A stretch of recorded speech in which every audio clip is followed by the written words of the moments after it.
Hello friends, welcome again in my channel. आज मैं आपको एक गले की बीमारी जो बहुत कॉमन बीमारी है जिसको बोलते हैं लैरिंगाइटिस, इसके बारे में बता रही हूँ। लैरिंगाइटिस यानी कि गले की सूजन या फिर जलन या संक्रमण जो कि आपके वॉइस बॉक्स में आज होता है। तो आज मैं आपको उसके बारे में बताऊँगी। वॉइस बॉक्स यानी कि स्वर यंत्र के अंदर आपको स्वर रज्जु होते हैं। मांसपेशियां और उपास्थि को ढकने वाली श्लेष्मा झिल्ली की दो तहें होती है। देखिए, ये देखिए बना हुआ है आपका राइट वोकल कॉर्ड और ये लेफ्ट वोकल कॉर्ड है। और ये है आपका वो ट्यूब जिससे कि हम खाना हमारी बॉडी के अंदर जाता है, सिर्फ निगलते हैं, जिसको हम बोलते हैं ग्रास नली या फिर इसको आप बोलते हैं ऑइसोफेगस।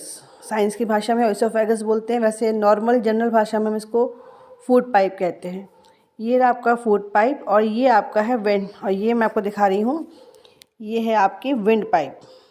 और ये देखिए, दोबारा देख लीजिए, ये है आपका, यहाँ से आपकी स्वेलिंग ट्यूब जिसे बोलते हैं वो स्टार्ट होती है और ये सांस नलिका से ट्रैकिया बोलते हैं या विंड पाइप बोलते हैं, वो शुरू होती है। यहाँ पर आम तौर पर जो आपका वोकल कॉर्ड होता है, जो स्वर यंत्र होते हैं, यहीं पर खुलते और बंद होते हैं। ये देखिए राइट वोकल कॉर्ड और ये है आपका लेफ्ट वोकल कॉर्ड। ये आपके गले का पीछे का हिस्सा है और ये फ्रंट का हिस्सा है आपका। इनकी जब हम बात करते हैं या ये जो वोकल कॉर्ड्स होते हैं, ये धीरे धीरे सुचारू रूप से खुलते और बंद होते हैं। इनके खुलने और बंद होने की गति और कंपन के माध्यम से ही हमारी ध्वनि उत्पन्न होती है। जब हम सांस लेते हैं तो ये स्वर रज्जु खुलते हैं और फिर एक साथ कंपन करने पर इसमें ध्वनि उत्पन्न होती है।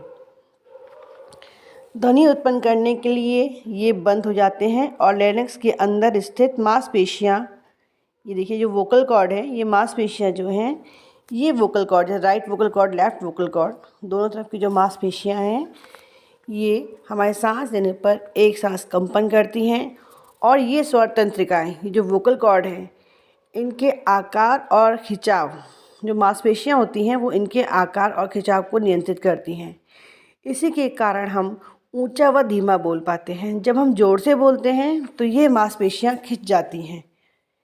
ये देखिए, ये मांसपेशियाँ आप देख रहे हैं, ये वाली, ये खिंच जाती हैं या फिर बढ़ जाती हैं। और जब हम धीरे बोलते हैं तो ये संकुचित हो जाती हैं। मुंह और ट्रैकिया के बीच में, मुंह और ट्रैकिया जहां वायु फेफड़ों में प्रवेश करती है, उस पार्ट को, इसको वेंट पाइप कह रहे हैं, इसी को ही ट्रैकिया कहते हैं।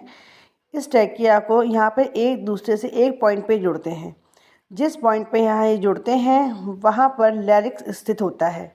और लैरिक्स में, जहाँ लैरिक्स होता है वहाँ पर एक फ्लैप जैसा, ये देखिए एक फ्लैप जैसा हिस्सा है। ये फ्लैप जैसा एक हिस्सा होता है जो कि एपिग्लॉटिस कहलाता है, जो कि एपिग्लॉटिस कहलाता है। और ये एपिग्लॉटिस, इसका काम क्या होता है कि जब हम खाना निगलते हैं तो ये एपिग्लॉटिस उस समय भोजन और लार को लैरिंक्स में जाने के लिए रोकता है।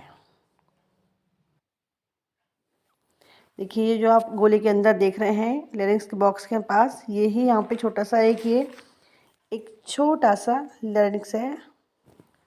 ये देखिए, इस बड़े गोले के अंदर छोटा सा गोला दिख रहा है आपको, इसमें एक छोटा सा अभी देख रहे होंगे डायग्राम, इस गोले, छोटे गोले के अंदर, यही आपका एपिग्लॉटिस कहलाता है। और इसका जो मेन काम होता है वो खाना खाते समय भोजन और लार को लैरिंक्स में यानी कि वॉइस बॉक्स में जाने से रोकता है। और जब इस वॉइस बॉक्स में सूजन आ जाती है या फिर इसमें आपका जो एसिड रिफ्लेक्स होता है, इसकी वजह से इसमें जो सूजन आती है और इसकी वजह से आवाज़ में परिवर्तन होता है। इतना परिवर्तन, कई बार हम आवाज़ ही नहीं पहचान पाते हैं कि ये आवाज़ किसकी है। इस प्रक्रिया को हम लैरिंजाइटिस कहते हैं। इस लैरिंजाइटिस का कारण ऊपरी श्वसन तंत्र संक्रमण यानी कि अपर रेस्पिरेटरी ट्रैक्ट इन्फेक्शन, आम सर्दी जुकाम, जोर से चिल्लाना, गैस्ट्रोएसोफेगल रिफ्लेक्स रोग यानी कि जिसको हम गर्ड बोलते हैं, ये गर्ड होता है। गर्ड में क्या होता है कि जो आपके हमारी बॉडी में बनने वाला जो एसिड होता है, स्टमक में बनने वाला एसिड जो होता है, वो कभी कभी ये एसिड आपके वोकल कॉर्ड तक चला जाता है और उसकी वजह से क्या होता है कि हमारे गले में खराश आती है, या जो श्लेष्मा होता है जिसे हम कफ बोलते हैं, वो एसिड के साथ ऊपर तक आ जाता है और बोलने में प्रॉब्लम क्रिएट करता है।